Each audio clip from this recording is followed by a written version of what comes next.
નમસ્કાર. સમાચાર ડાયરીની અંદર વિપુલ શાસ્ત્રી આજની દૈનિક રાશિ વિશે સાથે સાથે પંચાંગ અને દિન વિશેષની વાત કરવી છે. તો આજનું 14 ઓગસ્ટ 2026 અને શુક્રવાર આજનો બહુ પવિત્ર દિવસ છે. શ્રાવણ શુદ્ધ બીજ અને શુક્રવાર એટલે બા ભગવતી જગદંબાનો વૈભવ લક્ષ્મીની પૂજા સાથે સાથે પૂર્વા ફાલ્ગુની નામનું નક્ષત્ર છે. સાથે પરિધ નામનો યોગ, બાલવ નામનું કરણ, સિંહ રાશિની અંદર ચંદ્ર મહારાજ ગોચર કરી રહ્યા છે, જેના અક્ષર છે મ અને ટ. આજે જે કોઈ બાળકો જન્મે એ મ અને ટ અક્ષર ઉપર નામ ઉત્તમ રહે. સાથે સાથે કર્ક રાશિની અંદર ભગવાન સૂર્ય મહારાજ ગોચર કરી રહ્યા છે. જે આજે દિવસની અંદર શરૂઆત જોઈએ તો શુક્રવાર એટલે મહાલક્ષ્મીની પૂજા, સાથે સાથે ભગવાન કુબેરના ભંડારી એટલે ભગવાન શિવ, જેનો મહિનો ચાલે છે એવો શ્રાવણ મહિનો, શિવ નામ જ કલ્યાણ. શ્રવણ નક્ષત્ર ઉપરથી જે શ્રાવણ માસ પડ્યો છે, હવે આ માસની અંદર શિવની જેટલી પણ આપણે આરાધના કરીએ, આપણા ઘરની અંદર પણ કોઈ પણ શિવલિંગ હોય એના ઉપર દૂધ અને જળ દ્વારા અભિષેક કરવો, સાથે સાથે ભગવાનનો સ્તોત્રનો પાઠ કરવો, ઓમ નમઃ શિવાય પંચાક્ષરી મંત્ર, રુદ્રાક્ષની માળા, દર્ભનું આસન અથવા ઊનના આસન ઉપર બેસી અને જો આમ જપ કરવામાં આવે, આ મહિનાની અંદર 1.25 લાખ બિલી અર્પણ કરવામાં આવે, સાથે સાથે પાથેશ્વર શિવલિંગની પૂજા કરવામાં આવે તો શિવની વિશેષ કૃપા પ્રાપ્ત થાય છે. તો આ પવિત્ર દિવસને શુક્રવાર વૈભવ લક્ષ્મીનો પણ વાર છે. દશામાના વ્રત પણ પ્રારંભ થઈ રહ્યા છે. આ દિવસે ત્રીજો દિવસ છે, તો મા શક્તિની પણ ઉપાસના માટે શ્રેષ્ઠ દિવસ છે. તો આ હતું આજના દિન વિશેષ. તો રીમ મહાલક્ષ્મી નમઃ આજના દિવસે અથવા ઓમ નમઃ શિવાય આ મંત્રનો જપ કરવામાં આવે તો વિશેષ દિન વિશેષની અંદર સારી સફળતા પ્રાપ્ત થશે. આ હતું આજનું દિન વિશેષ પંચાંગ. હવે આપણે 12 રાશિના દૈનિક પંચાંગ આગળ જોઈએ. તો પ્રથમ રાશિ આવે છે મેષ રાશિ. મેષ રાશિના અક્ષર છે અલય, સ્વામી છે મંગળ ભગવાન. મેષ રાશિના જાતકોએ આજના દિવસની અંદર કેવું રહેશે? તો કામકાજમાં નવી તક મળી શકે છે. અટકેલા કામમાં ક્યાંક ને ક્યાંક સારી પ્રગતિ થાય. પરિવાર તરફથી સહયોગ મળશે. કામકાજમાં નવી તક મળે. મેષ રાશિના જાતકોએ પરિવાર તરફથી ક્યાંક પણ તમારે યાત્રા પ્રવાસ જવું હોય તો આજના દિવસે એની અંદર પણ તમે સારા ધર્મ કાર્યની અંદર દિવસ પ્રસાર કરી શકો છો. વાણી ઉપર સંયમ રાખવો, મીઠાશ રાખવી, ક્રોધનો ત્યાગ કરો તો કાર્યની અંદર સારી સફળતા રહે. કોઈ પણ નવું વસ્તુ આજના દિવસે ખરીદવી હોય તો એની અંદર પણ સારી સફળતા રહે. મેષ રાશિનો અંક જોઈએ તો 1નો અંક આપણા માટે શ્રેષ્ઠ રહે. રંગની વાત કરીએ તો લાલ રંગ એ શ્રેષ્ઠ રહે.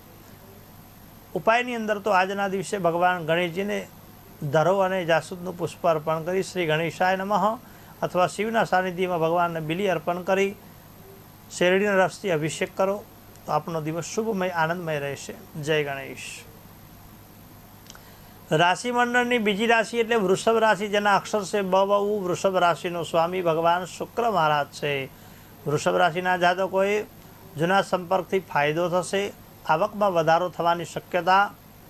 વ્યવસાયમાં સારો લાભ થઈ શકે છે. જૂના સંપર્કથી તમને ક્યાંક ને ક્યાંક સારી સફળતા રહે.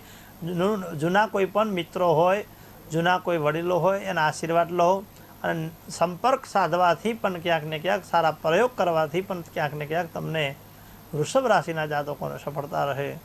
તમે જે જગ્યાએ ધંધા કરતા હોય, વ્યવસાય કરતા હોય ત્યાં તમે આજના દિવસે નમ્રતાથી કાર્ય કરો, ભાવથી કાર્ય કરો તો એની અંદર સારી સફળતા રહે. વૃષભ રાશિના જાતકોએ આજના દિવસે નમો ભગવતે વાસુદેવાય મંત્રનો જપ કરવો, વિષ્ણુ સહસ્ત્રનો પાઠ કરવો ઉપાયની અંદર શ્રેષ્ઠ રહે. અંકની વાત કરીએ તો 2નો અંક આપણા માટે શ્રેષ્ઠ છે. રંગની વાત કરીએ તો સફેદ રંગ એ આપણા માટે ઉત્તમ રહે. ઓમ શુક્રાય નમઃ આ મંત્રનો અથવા નમો ભગવતે વાસુદેવાયનો મંત્રનો જપ કરો તો આપણો દિવસ શુભમય રહેશે. જય ગણેશ. રાશિ મંડળની ત્રીજી રાશિ એટલે મિથુન રાશિ, જેના અક્ષર છે ક સ ગ સ.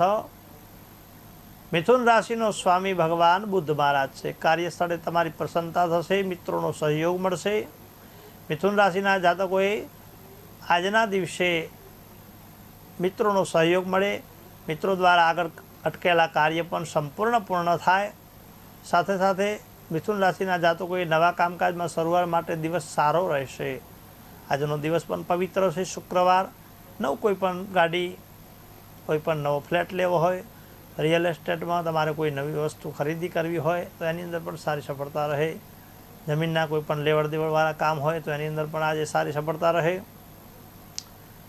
આજના દિવસે આવક કરતો જાવક વધે એવા યોગ પણ વૃષભ રાશિના જાતકોને, મિથુન રાશિના જાતકોને બની રહ્યા છે. તો મિથુન રાશિના જાતકોએ આજના દિવસે અંકની વાત કરીએ તો 5નો અંગે આપણા માટે શ્રેષ્ઠ છે. મંત્રની વાત કરીએ તો ઓમ નમઃ શિવાય મંત્રનો જપ કરવો. રંગની વાત કરીએ તો આપણા માટે લીલો રંગ એ શ્રેષ્ઠ રહે. આપનો દિવસ શુભમય રહે, આનંદમય રહે. જય ગણેશ. રાશિમંડળની ચોથી રાશિ એટલે કર્ક રાશિ, જેના અક્ષર છે ડ અને હ. કર્ક રાશિનો સ્વામી ચંદ્ર મહારાજ છે. ભગવાન શિવના મસ્તક ઉપર ચંદ્ર છે. કર્ક રાશિના જાતકોએ આજે નોકરીમાં જવાબદારી વધશે, જૂના સમસ્યાનો ઉકેલ મળશે, પરિવાર સાથે ખુશનુમા સમય કાઢવો, પ્રસાર કરવો અને કર્ક રાશિના જાતકોએ જૂની સમસ્યાનો ઉકેલ આવશે. પરિવાર સાથે કોઈ પણ યાત્રા, પ્રવાસ, ધર્મની કાર્ય કરવું હોય, કોઈ પણ પૂજાપાઠ કરવો હોય, આજે ધર્મ કાર્યથી તમને સારી સફળતા રહે. ધર્મ કાર્ય કરવાથી પુણ્યનું એક સારું પ્રાપ્ત થાય, પુણ્યનું બેલેન્સ વધે અને આપણા અટકાયેલા કાર્ય પૂર્ણ થાય. તો કર્ક રાશિના જાતકોએ આજના દિવસે શિવના સાનિધ્યમાં ભગવાનને દૂધ અને જળ દ્વારા અભિષેક કરવો, બિલીપત્ર અર્પણ કરવા, બ્રાહ્મણ દ્વારા રુદ્રાભિષેક કરાવી અથવા લઘુરુદ્ર કરાવી આપણા ઘરની અંદર શિવની પૂજા વિશેષ ફળ પ્રાપ્ત થશે. ઘરની અંદર સુખ શાંતિની પ્રાપ્તિ થાય, આયુ આરોગ્યની પ્રાપ્તિ થાય, બાળકોને વિદ્યાની અંદર વિદ્યાની પ્રગતિ થાય, ચંદ્ર મહારાજની વિશેષ કૃપા પ્રાપ્ત થાય. આપણા માટે રંગની વાત કરીએ તો મરૂન રંગ એ શ્રેષ્ઠ છે. રંગની વાત સાથે સાથે અંકની વાત